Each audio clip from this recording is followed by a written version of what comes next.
Pelo sinal da Santa Cruz, livrai-nos Deus, nosso Senhor, dos nossos inimigos. Em nome do Pai, e do Filho e do Espírito Santo. Amém. Do Evangelho segundo Mateus. Naquele tempo, disse Jesus aos seus discípulos esta parábola.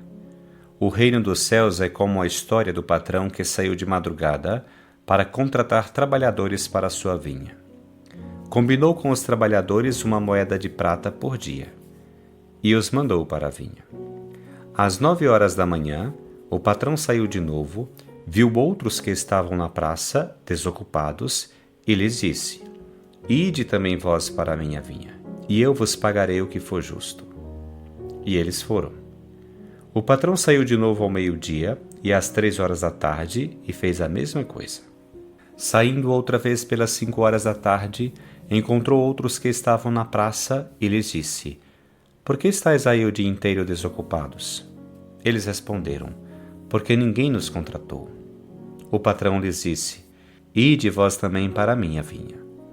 Quando chegou a tarde, o patrão disse ao administrador: Chama aos trabalhadores e paga-lhes 1 denário a todos, começando pelos últimos até os primeiros. Vieram os que tinham sido contratados às 5 da tarde, e cada um recebeu uma moeda de prata. Em seguida vieram os que foram contratados primeiro, e pensavam que iam receber mais. Porém, cada um deles também recebeu uma moeda de prata. Ao receberem o pagamento, começaram a resmungar contra o patrão. Esses últimos trabalharam 1 hora só, e tu os igualasses a nós, que suportamos o cansaço e o calor o dia inteiro. Então o patrão disse a um deles: Amigo, eu não fui injusto contigo. Não combinamos uma moeda de prata? Toma o que é teu e volta para casa. Eu quero dar a esse que foi contratado por último o mesmo que dei a ti. Por acaso eu não tenho o direito de fazer o que quero com aquilo que me pertence?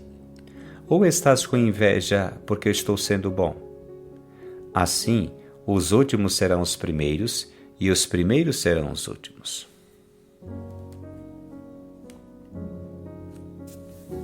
O Evangelho de hoje nos oferece a chamada parábola dos trabalhadores da vinha, que, como foi dito em outro lugar, poderia ser melhor chamada de parábola do proprietário generoso, porque o que transparece nela é a generosidade do dono daquela vinha. Essa parábola é uma verdadeira expressão de generosidade, da bondade gratuita de Deus. A propósito desse texto do Evangelho de Mateus, gostaria de compartilhar contigo 3 reflexões.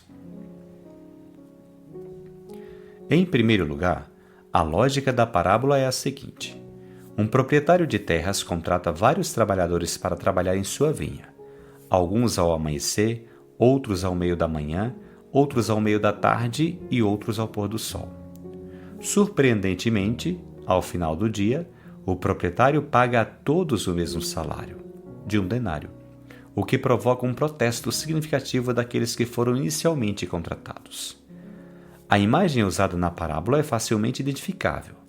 O dono da vinha é Deus, os trabalhadores somos nós, e o trabalho na vinha é o nosso serviço ou labor para o reino.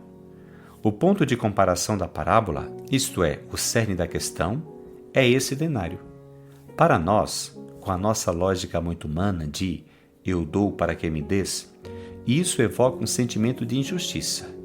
Porém, na lógica do reino, esse denário brilha de generosidade. É um sinal da bondade gratuita do dono da vinha, do nosso bom Pai, Deus, que sempre supera a justiça, sem a prejudicar, e que tem um coração enorme.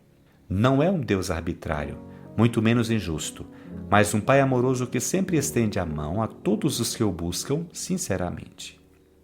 Perguntas-te: que lógica rege a tua vida? Uma lógica muito humana de troca ou aquela outra lógica de amor, de generosidade, aquela lógica de Deus? Em segundo lugar, parece que o evangelista São Mateus entendeu esta parábola como uma catequese para a sua comunidade cristã, certamente composta por uma maioria de judeus convertidos ao cristianismo.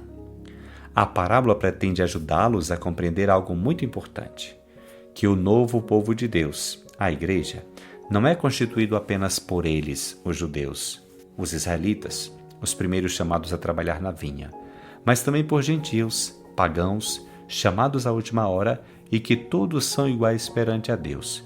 Todos são chamados a receber a graça, o amor pleno de Deus.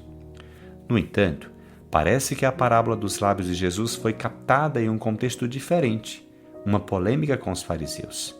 Em contraste com aqueles fariseus que criticavam Jesus por acolher pecadores impuros, o Senhor mostra com esta parábola a incrível bondade de Deus.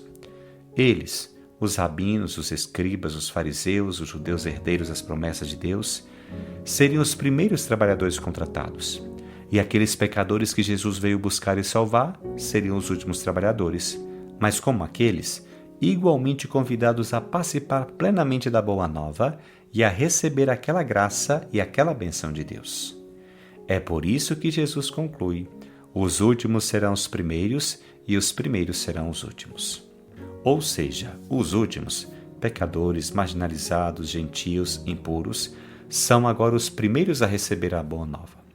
E aqueles supostamente primeiros, judeus, escribas, fariseus, são agora os últimos, porque se recusam a aceitar Jesus e sua palavra. Pense nisso. Tu te consideras o primeiro e considera os outros piores do que tu? Em terceiro lugar, a chave desta parábola reside, como antecipei, na incrível gratuidade do amor de Deus, na sua bondade, que é dada superabundantemente a todos os seus filhos, sem exceção. Em contraste com uma religião que prega uma recompensa pelo mérito, Jesus anuncia um reino, uma boa nova, que simplesmente precisa ser acolhida e que é plenamente dada a todos que, pela conversão, a recebem em seus corações. Isso é impossível de entender para aqueles que não experimentam esse amor e essa misericórdia gratuita de Deus. Impossível de entender para aqueles que vivem em mera submissão, amargurados por terem que realizar obras que sua fé exige e que seriam muito penosas. Não permitas que teu coração seja assim. Se tu fosses chamado pelo Senhor na primeira hora e trabalha para o seu reino, feliz és tu, porque já estás desfrutando do seu amor, da sua paz e da sua alegria. E se mais tarde, mesmo no último minuto, mesmo no momento da morte, teus irmãos e irmãs acolherem o Senhor de todo o coração, alegre-se porque este amor e essa misericórdia de Deus que tu já experimentas acabaram alcançando a todos. Estes são os sentimentos cristãos autênticos. Perguntas-te: te sentes afortunado por ter sido chamado pelo Senhor tão cedo? Ou, ao contrário, encaras a fé como uma tarefa? Que este Evangelho te leve a trabalhar com alegria e incansavelmente na vinha do Senhor, sentindo-te afortunado por isso. E, longe de sentir inveja ou ciúmes do que Deus dá aos outros, que desejeis sinceramente que a graça e o amor que experimentais hoje cheguem a todos os teus irmãos.